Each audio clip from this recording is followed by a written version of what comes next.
Here's a video about how to communicate with people that have low vision, who are legally blind, in a way that is effective and respectful of their independence and whether or not they need assistance. It's for people that are family members, strangers you meet on the street, and certainly for those that are in businesses, because not everyone has had any kind of proper training or a life experience with people that have a visual impairment. And so I'm hoping I can just give a few tips. It's not definitive. I'm not an expert other than in my own life and the interactions that I've had with other people and how they've gone well. And so I thought I could speak to that a little bit. I have retinitis pigmentosa. It is a rare eye disease that affects my retinas in a way where I have no night vision whatsoever. I have only about 7 degrees of field of vision in my right eye, all in the center, and pretty much none in my left, but that's just because with my eye disease, I generate cataracts a lot faster than others. So I'm hoping to get that lopped off and a new lens put on this summer of 2025. But usually you'd hear folks that are much older are having cataract surgery, but I get to have it in my 40s. You should know that the majority of blind people do see something. Only 10 to 15% have absolutely no vision whatsoever. But for the rest of us, it's hard to say what vision is usable. Like I'm very fortunate that with that 7 degrees that I can still read bits of a monitor on my phone. You know, I have to turn things up very bright or invert the colors and use some other things like a little bit with screen readers and the voiceover program that's on iOS, for instance. But when I'm out and about, I'm using my cane to tell me what's ahead of me, what is safe to walk towards. But everything else is very fuzzy and it's light perception. So I can have a vague idea where buildings are, where people might be, but it's very much based on all kinds of things. What the lighting is, where the sun is, how much that's affecting my cataract, and the angles of such might be that I do miss entire things like cars and houses and mailboxes and storefronts where the door is, people. And then other times it's like a very bright store, for instance, and lighting is pretty even everywhere. So the absence of the light can also tell me a lot about, okay, this is where a shelf must be, a pole, a support pole, I should say, inside of a building, or even people that are standing there. Let's start with a donut shop, for example. Maybe I'm not familiar with the place and I've just gotten into the door and I don't know where the line begins. And maybe I don't even know if there's anyone in line. In those instances, I often just preempt any awkwardness or weirdness that could arise from it and just ask aloud to no one in particular. Maybe a staff person will overhear me and say, is there a line here? Or where is the line? Where can I get into line? And that's one way of at least easing the tensions that folks might feel, because if I go right into an establishment, I can look a little lost, right? Trying to use that 7 degrees of vision to paint this picture of like, okay, what am I looking at here? Are there barriers or barricades that are trying to funnel people, maze folks up to the front, like a Best Buy or a Petco kind of place, this corporate spots that put up not velvet ropes, but whatever the equivalent of that is, so they can herd people through in a specific route. I've been caught out by that a few times, or like at a pharmacy where they want everyone to go in one at a time on this specific route, and all I see is, oh, checkout counter, and I beeline for it, and it could be pretty embarrassing. I'm always appreciative when patrons of the store will ask me, hey, can I give you some assistance? Can I help you out? Because they notice I'm maybe still largely in the spot where I entered, because I'm scanning around with my head and my eyes and maybe with my cane, and I'm just not quite figuring it out. And if it's a complicated path in order to get into line, it's really great if they can also ask, hey, can I lend you an arm? Can you want to hold onto my shoulder or my elbow or something like that, or just follow my voice, depending on, again, what kind of a maze it is. If there's stands up for like slippery surface and that I've got to get around, and there's ways that I can't just go directly to where they are, it's great if they can offer that kind of assistance. That also allows me to consent to having my arm or shoulder touched in that way, instead of like grabbing my cane or just forcibly moving me. And for folks that use guide dogs as well, to do anything that is hands-on without actually asking the person who is legally blind how they can help them. It's, you want to have that agreement between each other of what's about to occur. I had an unfortunate incident when I was on a bus where I got on. The bus driver apparently had places to be, did not want to wait for me to be able to sit down, even though I clearly had my cane, and I couldn't find any open seats. All the ones were taken up front, and people did not want to move. Not just move, but like they didn't even want to say, hey, there's a seat here. So I kind of kept going, very much having this like Forrest Gump seats taken kind of moment. And by the time I got to like the middle of the bus, this person got up out of their seat, then proceeded to put one hand on my shoulder, the other hand on like on the small of my back. In fact, they might have even like looped one of their fingers into the part of my jeans to be able to just manhandle me, to physically pick me up and place me into a chair. I felt like a very small child, a very violated and small child. And that was an extremely negative moment. So that would be something to avoid. Of there was no emergency happening here. It's one thing if there's like a manhole cover I'm about to walk into, or right, or I'm going into the middle of traffic and someone just has this instinctual, oh my God, this person is about to get killed or have something terrible happen to them. That's about the only time I think I would accept someone being able to grab hold of me in such a way. So it's a definite no-no for trying to provide some assistance for where to go next. Anyway, traumatizing bus story aside, I'm back inside that donut shop and there's nobody in line. And it's just the person at the front counter that needs to tell me that I'm next. And it's great if they can address me as best as they can, as directly, not to say like, hey, you, or you in the red hat, because I don't know if anyone else in there might have a red hat on, and perhaps I forgot I'm wearing a red hat. Hey, blind guy, you with the cane, all of those things would not be acceptable. For them to just intimate to me that I'm next, and if I need confirmation, I'll just say, did you mean me? And if they say yes, then I'll start moving forward, and would hope that if there are any obstacles in my way, there's chairs and desks and other things, that they'd be able to tell me, oh, you need to go a little bit to the left, a little bit to the right, I'm this many steps, this o'clock from you. I mean, those all work for me, but they might not for others. So you got to be willing to give some slightly different directions if possible. And if it's too complicated, that the person that's working there would just come out from behind and do the hey, can I take your arm? Can I lead you to the spot where we can do business here?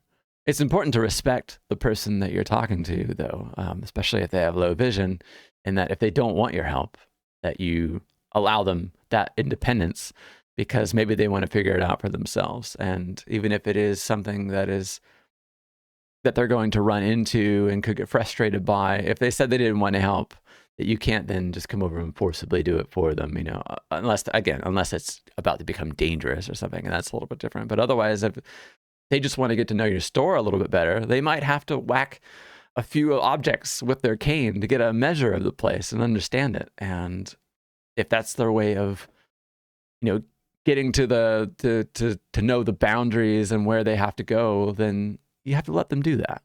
Also, it's nice that if I'm in a department store, say, if the people that are working there would address themselves as such, like I'm a store clerk, or I'm an assistant that works here, how may I help you? I'm much more likely to have them give me assistance as opposed to someone who's already shopping there. I really don't want to sideline them at all. It's not their job exactly to help me out. I'd rather it be the store itself. And also not to just treat me like I'm special, or I'm like a child, I'm incapable, I'm feeble, or to even shout at me, which is very, very bizarre, why people will assume that I also can't hear in addition to my vision issues, even though there's no indication of that whatsoever. To say, how can I help you? Happens way more often than I'd like to admit. From my experience, even folks in the medical field aren't all that familiar with how to interact with people with low vision. I had an instance a while back where I was going to have an x-ray done and I needed to change out of my clothes into a gown. And though I'd followed the nurse to that spot with my cane and needed some help just to get to there, they were pointing out where the gown was by saying, it's over there. And I'd have to ask, where's over there exactly? Can you give it to me in o'clock, or how many steps in which direction? So some of those things are not very obvious to even people that you'd think are a little bit closer to the understanding of people with those kinds of limitations. Let's switch gears slightly to talk about what it's like interacting with family and friends that have low vision. I'm an American. I live in the United States, and of our culture, we keep disability hidden. Like in my city, people with my issue often ride the bus, and most able-bodied people do not ride the bus. It's not seen as something for them. They have their own vehicles and autonomy, and I'm never going to be able to drive a car. So it does separate ourselves quite a bit class-wise, and experience too. They don't really get to walk in my shoes, and they often don't see the kind of hurdles that I have to go through. So many people, even in my own family, they may know that I have a vision issue, but they perhaps are not bold enough to ask exactly how it manifests itself, or what they can do to make it easier, or how to address me, and that kind of thing. So I'll give a very personal example. That I have some relatives that I don't visit with very often, but there's a lot of them that live in the house. And when I go to visit, they don't often even say hello when I come through the front door. So it's hard to even know who is in the space that I could even address. Maybe I have some questions and some background on a few of them that I could ask. Like, oh, Eric, I know Eric plays basketball and had a great game a few weeks ago, and I want to talk to them about it. But if I never even know that Eric is here, not greeted as such, it's tough to know, how I'm going to find some people that I can talk to. And also, if they're acquaintances or maybe family members that you just don't see very often, and maybe they've aged a bit, right? I knew them as kids, and they're a little bit older now. Their voices might have changed, and so it's always nice when they can say, "Just so you know, this is Steve. How you doing, John? It's great to talk to you." Like, oh, okay, Steve. So I can start making those connections for this is what Steve sounds like now. Great. Okay, I got to remember this. Or maybe I'm sitting at a table with Dave, and David doesn't have to keep saying, "Hey, this is Dave, by the way." We're just having a one-on-one chat, but it's otherwise loud in the room. There's other people that are talking and playing and doing all kinds of stuff, and Dave has to get up to go do something, and go to the restroom or go tend to something, or maybe just has to leave. It's very, very kind of them to be able to say, "Hey, John, I got to get up for a second. I'll be right back," because that often happens that the person that I was communicating with gets up and is gone, and I don't know it. And then I turn to ask Dave this long question, and no one is really there to tell me, "Oh, by the way, Dave's not here anymore, man. Dave's not here." In my own immediate family, of the 5 of us, 3 have the disease. I have a retinitis pigmentosa. But extending just a little bit more from that, there are still people in my family who don't know the particulars at all, and they seem afraid to ask, which is really too bad. I wish there was a better way that I could interact with them to say, "Listen, we're family," or even with friends too. It's like, if you want to know, you can ask, because I am an open book.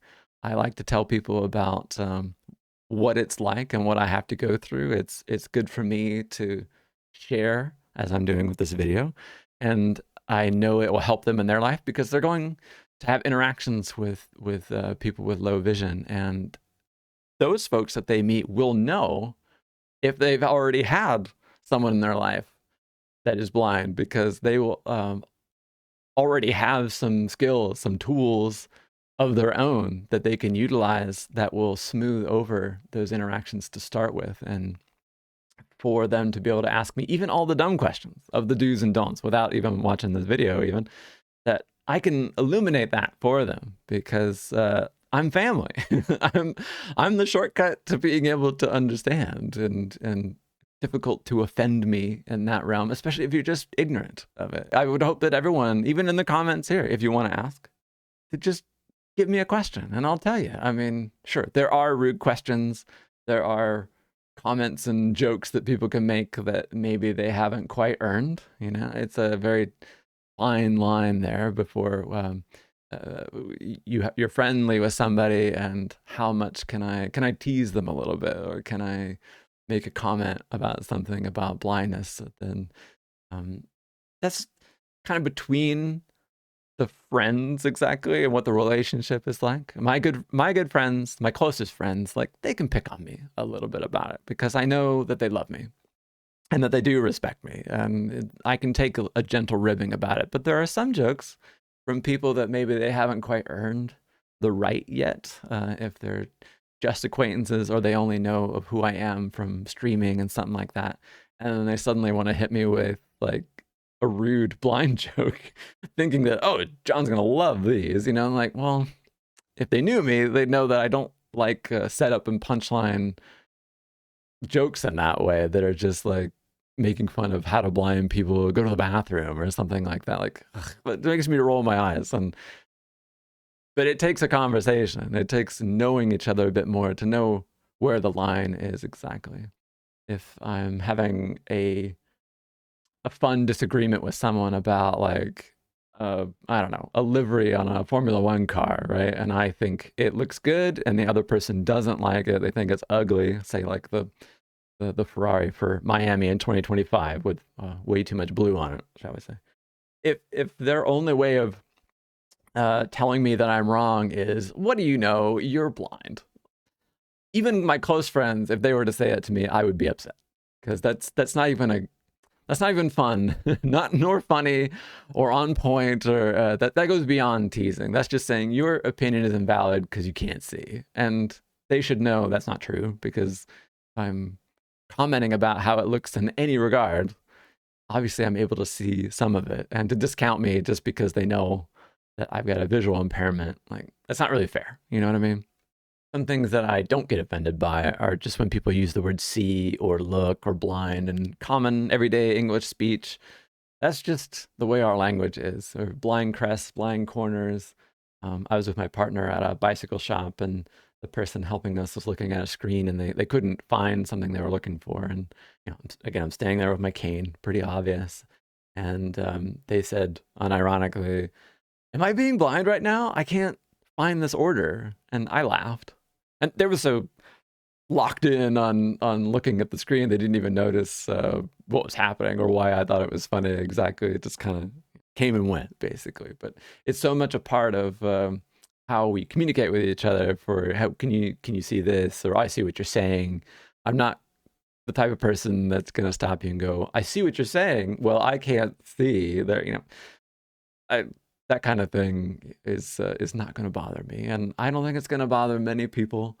But if you were very aware of all of those little things, going, oh my gosh, I shouldn't have said that around you, like, that's actually going to be more annoying to me than if you were just to use common language.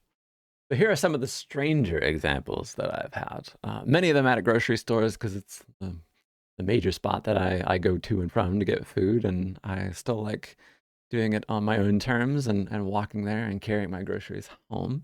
There's been half a dozen people that have just commented on how I'm using my cane on the way somewhere. Maybe I'm just on a walk, maybe not necessarily to said grocery store, but they'll be behind me and observing me, and I'm not really aware that they're actually not just following, but like they're watching how I'm using my cane. And that's been okay. Like, I'd say 2 or 3 of those where they were just like, oh, I was seeing how you're using the cane. That's really cool. I don't think I could do that. I tell them that, well, you could. You absolutely could, because I didn't think I was capable either. Like, if you saw my video on why I use a white cane, I thought folks that were blind and using a cane for mobility had some kind of superpower. And it wasn't until I had to learn for myself that it was like, no, this is a process. This is learning and a lot of practice, really years of practice in order to feel like I'm confident and competent at doing it. So I like to convey that to them. It's like, this would not be the end of the world for them. It's my way of saying that if and when this ever happens to them, they'd be able to figure it out too. I'm trying to dispel any of that idea that I'm doing something above and beyond that anyone else could. One of those was I was in the snack aisle, and person out of nowhere, I didn't even know they were standing there, so it made me jump slightly. And they said to me, "I was gonna ask if you needed help, but I've been following you around the store, and I've noticed that you've got it under control."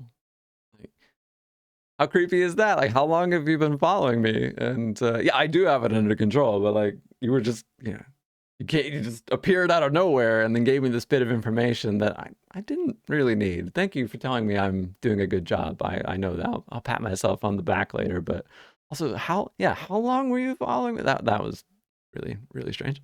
Another quick story where I'd just gotten into an establishment and was gathering my, getting myself all together with my bags and putting my glasses down here and making sure I'm prepared for picking up some goods. And a person came up to me to the side of me and goes, "Hey, how do you ever know with your cane if someone's right behind you?" Well, I mean, that is a problem inherent to all human beings, right? We don't have eyes in the back of our heads. We do have ears, and in fact, and I thought it was so bizarre. Like, well, I wouldn't, just like you wouldn't. Like, what? Like, I think I asked this person, like, were you planning to rob me or something? Like, well, why are you so concerned about people coming up behind me, right? And they said, "Oh, it's just a question." And they kind of marched off. It's a question, all right, but it's not a very good one. I was waiting in line to buy my groceries, and the person behind me had some kids with them, and rocked up and asked me very loudly, "Excuse me, are you blind?" And again, the shouting thing. "You're just fine." And I slowly turned towards them, and I just shook my cane at them, just kind of waggled it in place, shall we say. And then they asked again, "Are you blind?" Like, and I finally said, "What do you think the cane means?" I didn't want to say yes. Like, it's like, well, what am I doing here? I'm identifying as clearly as possible, like, what's happening here. Go, well, that's what this is for. And they said, "Well, you just never know these days. I just want to make sure I'm not in your way." I mean, they're behind me. They're not in front of me. They're going to put the groceries on the conveyor belt, after I'm done. And unless they're planning on cutting in front, or they wanted to get to the gum and the other drinks and things before I was ready, and they just wanted to squeak by me, which is fine too. Sometimes they're like, "Hey, I just want to grab this thing. Can I get around you?" Fine. But just asking so uh so rudely, basically, like, "Are you blind?" Like, yeah, yes. I don't know what the implication was. Well, you never know. Like, the people are faking it. Like, who's doing that? I don't know if that's some weird internet conspiracy thing, or that folks are out there looking for sympathy by being fake blind with their canes. That's not what's happening here, and I don't know if that's happening anywhere. If it is, I would call it a statistical anomaly. But all I knew is like, this is a very rude person. I'm just gonna try and ignore them as best as possible. But I was feeling their anxiety, if anything. They were so, "Oh my God, what do I do? What do I do? Now that I'm next to someone who's blind, and I don't want to get in their way." And like, they just became overly anxious and vocal about it. And I don't know what's going on in their life. I don't want to assume it's anything about it, but it's one of those things that's gonna stick with me for a while. I had a store clerk that was doing some stocking, and they had I think they had everything on a really large dolly, and it was stacked up as such that I don't think they knew I was there. They were moving it around, and they nearly ran me over with it. I could feel the air pressure change. I could tell there was something off about, like, there's all these objects that got way too close to me, and took a sidestep, just hoping I was going to avoid whatever it was. And the person that was working and using and who was doing the stocking, I think they felt really, really guilty in that moment. And to cover their guilt, they asked me, "Hey, can I help you find some stuff?" I said, "No, I'm good. I'll be good." And then they asked again, like, "No, I'll help you. You want me to find? I'll help you find some stuff." But, like, no, that's twice. Like, I'm good.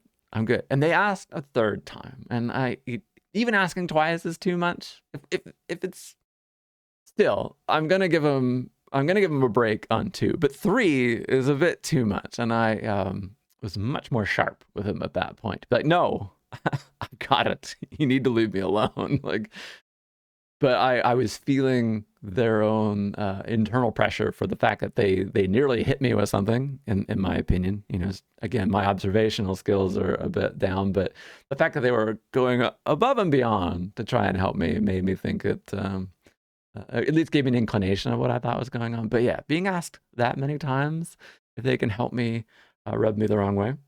And just one more, and there's a lot of these. In fact, I could probably make a whole video based on just odd things I hear in and around stores alone, just grocery stores. But one where it's very busy, I'm waiting in line, and sometimes I can't tell that the line's moved up a little bit, right? I'm not directly looking at everybody's feet and waiting for the nanosecond in which they shift forward. And there was this older person behind me who was very impatient.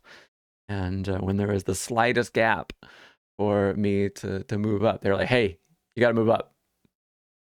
Okay, like another, like, what are we doing? You know?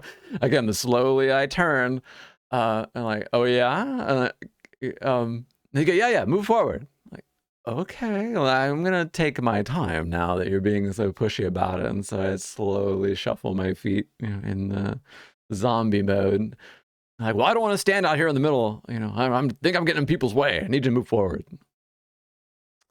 I was just patient and just kind of let that one go. I don't fight every battle. Not every moment is a teaching moment. There are a few that I've had for folks though, and that one, I have to slow time down in my brain and think like, how much good will it do for me to try and educate this person or to correct them in some way, and can I stay calm about it? You know, I think that's been one of the key things in my experience, especially that I use the cane everywhere I go. It means I am a magnet to all the goodness and sometimes the weirdness.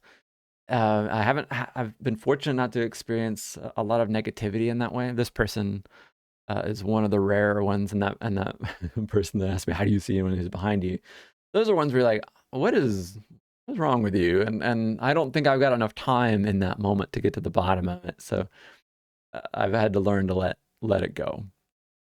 There are moments though where, like an older person with their 2 grandchildren came up to me, and they were pretty small, to be fair. They I don't know how old they were. They were tiny though, and she was like, "Hey, could you show my 2 boys here how you use a cane and why you use it?"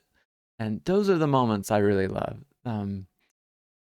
because like, oh, I get to be an example for them, and maybe they're really, you know, I don't know how much of it they're gonna remember exactly, but at least there'll be some memory there of seeing someone with a cane and maybe what it means. And I go, "Yeah, I'll show you, sure." As I, you know, how I walk and take a step, and to which side I sweep with the cane as I take each individual step left and right, and why I'm doing it. And there's been a few of those. And someone that asked a really great question who was a teacher and said, "Hey, I have a student of mine who's learning to use a cane, and I just want to know, how long did it take for you to feel like you were that you got a hang of it, because they're still learning and they're getting frustrated." And I wanted to know if I could give them a little bit of information that to like, "Hey, I met somebody that's been using the cane, and it took him, he told me, 6 years. And meanwhile, the student of theirs is only like on year 1, you know." And I wanted to be encouraging in that moment. Like, yeah, tell them that they just got to keep at it. They got to keep practicing contingencies for things and their own, you know, whether they're learning on their own or they look through the thousands of YouTube videos that are probably swallowing up this one, keeping this one from being seen in the algorithm, because there's so many videos about how to use your cane and other blind skills videos. Those are the moments I like to hang on to. Like, there are folks that are capable of making a comment, asking a question, that are just curious, that I don't think is insulting. I'll close out this video by saying that as long as you're kind and respectful and employ some of the things that I talked about here, whether you work in a business or maybe you're just friends or family with someone that has visual impairment, you'll probably do just fine. It's really all about the independence of the person, and honoring that they might want to do things their own way first, and to let them know that you're willing to help. But beyond that, you got to let them do the asking. And I'm not always the best at asking, to be fair. I'm pretty stubborn about trying to accomplish things on my own. I like to fail at things until I get it right, so that after so many trial and error periods, I can just do it on my own.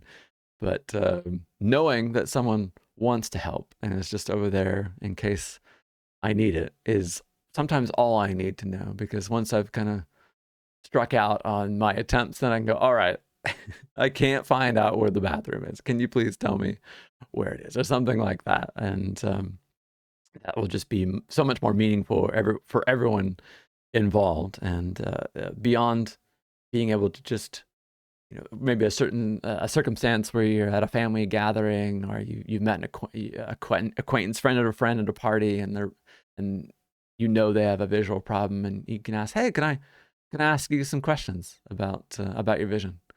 And I bet a lot of them would say yes, or it would be like, oh, someone wants to know, because like I said before, for culture here in the United States, it's kept away from the public eye. So if you found this video helpful, drop a like and a subscribe, and I'm planning on putting together some more living with blindness videos to come out soon. So thank you very much for watching.